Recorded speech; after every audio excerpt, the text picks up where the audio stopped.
Lok Sabha election 2024 के बीच Jharkhand Mukti Morcha party ने एक बड़ा फैसला लिया है। पार्टी ने शिबू सोरेन के बड़े बेटे दुर्गा सोरेन की पत्नी माने हेमंत सोरेन की भाभी सीता सोरेन को 6 सालों के लिए निष्कासित कर दिया है।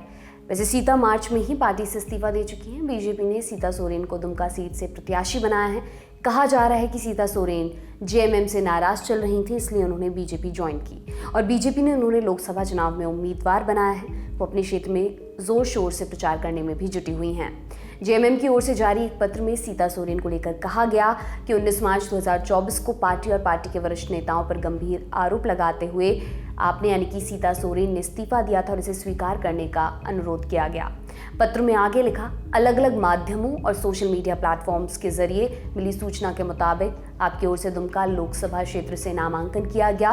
दोनों घटनाक्रम इस बात की ओर इशारा करते हैं कि आपकी जेएमएम के खिलाफ चुनाव लड़ने की पूर्व निर्धारित मंशा थी और इसी वजह से पार्टी के नेताओं के खिलाफ गंभीर आरोप लगाया जाता रहा। इसलिए आपको पार्टी के सभी पदों से मुक्त करते हुए पार्टी की प्राथमिक सदस्यता से 6 साल के लिए निष्कासित किया जाता है। आपको बता दें कि सीता सोरेन जेएमएम प्रमुख शिबू सोरेन के बड़े बेटे दुर्गा सोरेन की पत्नी है। सीता जेएमएम की केंद्रीय महासचिव और सक्रिय सदस्य भी थी। वो जामा इलाके से 3 बार विधायक चुनी गई।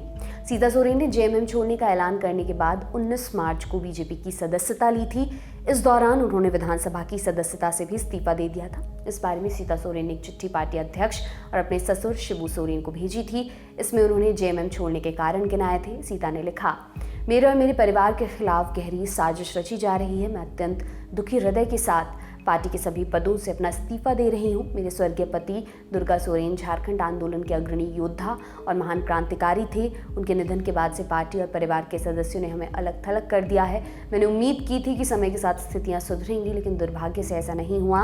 पार्टी अब उन लोगों के हाथों में चली गई है जिनके दृष्टिकोण और उद्देश्य हमारे मूल्यों और आदर्शों से मेल नहीं खाते। सीता सोरेन ने अपने पत्र में शिबू सोरेन का भी जिक्र किया। उन्होंने लिखा, शिबू सोरेन ने हम सबको एकजुट रखने की कोशिश की। अफसोस कि उनके अथक प्रयासों के बावजूद वो विफल रहे। मैं अपनी प्राथमिक सदस्यता से इस्तीफा दे रही हूँ। मैं हमेशा पार्टी की आभारी रहूंगी। मेरी शुभकामनाएं आप सबके साथ हैं। आपको बता दें कि झारखंड के पूर्व सीएम हेमंत सोरेन को ईडी ने 31 जनवरी 2024 को गिरफ्तार कर लिया था। उन पर जमीन घोटाले का आरोप है। हेमंत फिलहाल जेल में है। उनकी जगह जेएमएम नेता चंपई सोरेन को विधायक दल का नेता चुना गया था, जिसके बाद उन्होंने सीएम पद की शपथ ली थी। पिछले दिनों हेमंत सोरेन की पत्नी कल्पना सोरेन ने भी राजनीति में एंट्री की है। कल्पना 4 मार्च को गिरिडीह में जेएमएम के स्थापना समारोह में शामिल हुई थी। इसके ठीक 15 दिन बाद उनकी जेठानी सीता सोरेन ने पार्टी से इस्तीफा दे दिया था। आपका इस पर क्या कहना है वो कमेंट सेक्शन में जरूर बताएं। ये तमाम जानकारी आपके लिए लेकर आई थी हमारी साथी मनीषा। मेरा नाम दिव्यांशी सुमराव है। आप देखते रहिए दी लल्लन टॉप। बहुत बहुत शुक्रिया।